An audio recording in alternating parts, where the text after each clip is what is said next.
living in the modern world means we're all working longer hours and under an enormous amount of stress, myself included. And we're going to find out what impact that has on your health.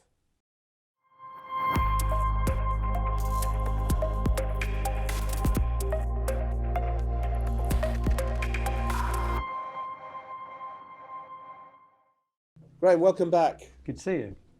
Stress, sleep, lifestyle, Yep. and the impact on health. You've got a particular take on that, haven't you? Yeah. And I'll give my own example. So I probably can work as late as 2 o'clock in the morning, Yep. and then get up at 7 or whatever. So I'm on about 5 hours sleep. I've kind of, I think, convinced myself I can do that. Yeah. In fact, I think as I get older, I need less sleep. Yep. That's a particular view. Yeah. And I self-medicate every now and again, a wee dram, as the Scots would say, a wee fault in a good man. Yep. Am I unusual? And what can you say about the impact that might have on me? First of all, that's very usual. Right. Secondly, it's not good. Okay. As a young man, I always used to want to be like Margaret Thatcher, not in a political sense, you understand, but she was famous for only needing 3 hours sleep. Right. And she was famous for not sleeping. And who was her best mate, politically speaking? Ronald Reagan, who did much the same. Right. So there was this bravado. And I, as a young man, used to want to be like that. I used to think sleep is a waste of life. There's plenty of time to sleep when you're dead. Yeah. Actually, lack of sleep, you will be dead much sooner. It's really, really serious. Wow. And I've completely transformed my reaction now. My whole ethos now is around the importance of sleep and the quality of sleep and the amount of sleep that you get. So most of us, like you, are chronically underslept. Right. What that means is our entire body system, we've got basically two body systems, right? Sort of the adrenaline system, the flight or fight response, and another system which normally works in the background. If you're chronically underslept, and by that I mean getting less than 8 hours of sleep a night, and that means being asleep for not 8 hours, not in bed for 8 hours, okay? If you're chronically underslept like that, what happens is your cortisol and your flight or fight response takes over. You're chronically stressed. Your body thinks it's under attack. Your cortisol levels are very high, and your body is permanently in a flight or fight mode. Right. One of the things that cortisol does, among many others, is it raises your blood sugar. Why is that? Because it thinks you're about to be eaten by a lion, and you need that energy for that instant, response. That's the flight or fight response. Okay. So you can kind of see the journey here: raised cortisol, raised blood pressure, raised blood glucose, raised insulin, diabetes. Right? Okay. And not only are you risking diabetes, you're risking raised blood pressure, cardiovascular disease, and cancer. And we know all these things go together. And dementia. Dementia is, Yeah. I'm afraid so. If you think back to the two examples I gave, what did Mrs. Thatcher die of? Can you remember? Dementia. Okay, what did Ronald Reagan die of? Dementia. Right. So there you are. And we now understand the science behind it. Okay, so let's talk about the science to combat it, because obviously I could go and see my GP and he could give me some blood pressure tablets or something to relieve stress. Yeah. Why is that not such a good idea? Because I know you rail against that kind of approach. The problem is this. In the NHS, and don't misunderstand me, having worked in the NHS all my life, I'm passionate about it. We treat symptoms, right? So we treat your blood pressure with a blood pressure tablet. We treat your lipids with a statin. We treat your diabetes with some diabetes tablets. Yeah. We're only masking the symptoms though. Because if you stop taking any of your medication, and the evidence is most people don't take their medication regularly, the problem comes back. Yeah. So we're spending billions. I mean, literally 10% of NHS spend is going on diabetes alone. Add to that the dementia, the cancer, all the rest of it. And you can see 50 or 60% of our expenditure is going on that. Yeah. What I wanted to know is there a single root cause driving all of this? Because this is a societal thing. We didn't see this dynamic of all these diseases 2 or 3 generations ago.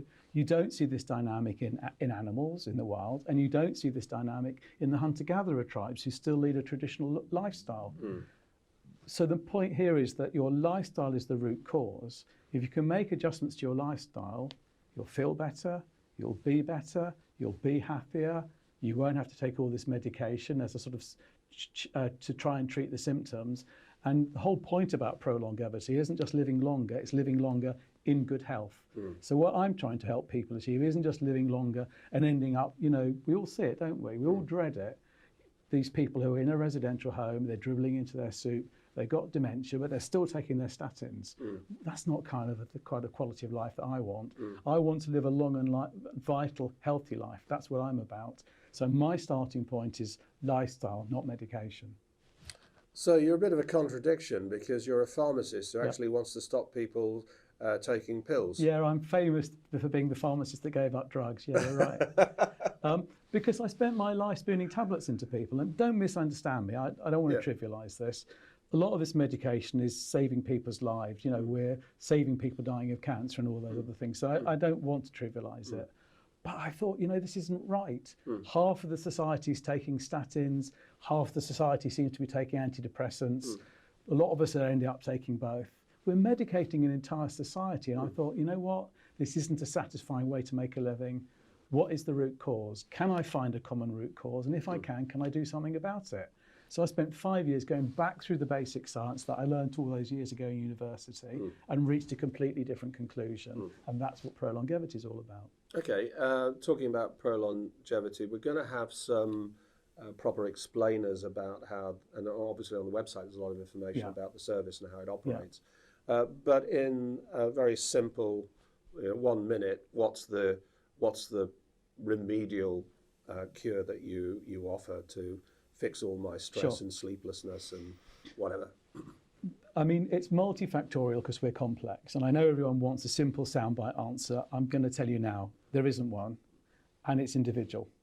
So what we have to do is sit down with you and find out what ticks your boxes, what are the life stresses, or what are the flexibilities, what changes can we make? Come on with me on a journey. So it's very much about a journey where we're both together to try and change things. So if I said to you, well, why do you go to bed at 2 o'clock in the morning, for example? Work. It's, okay. It's quiet, I can focus, I can concentrate. Yeah, okay. Interestingly with sleep, there's a thing called a chronotype. Don't worry about the terminology, but go back in history, and our hunter-gatherer forebears, they slept in tribes. And if all the tribe was asleep at the same time, just think about it. When you're asleep, basic science, you can't reproduce, you can't feed yourself, and you can't defend yourself, right? It would be a huge evolutionary advantage to abolish sleep, wouldn't it? But we haven't abolished sleep, and it's interesting, almost all living organisms sleep. Interestingly, when a whale goes to sleep, it has to keep swimming and not drown. It sleeps with one side of its brain and then the other side of its brain. And birds who migrate do the same thing. What I'm saying is sleep is really an absolutely fundamental part of physiology and biology, not just human biology, but the entire living planet, right? That's how important it is.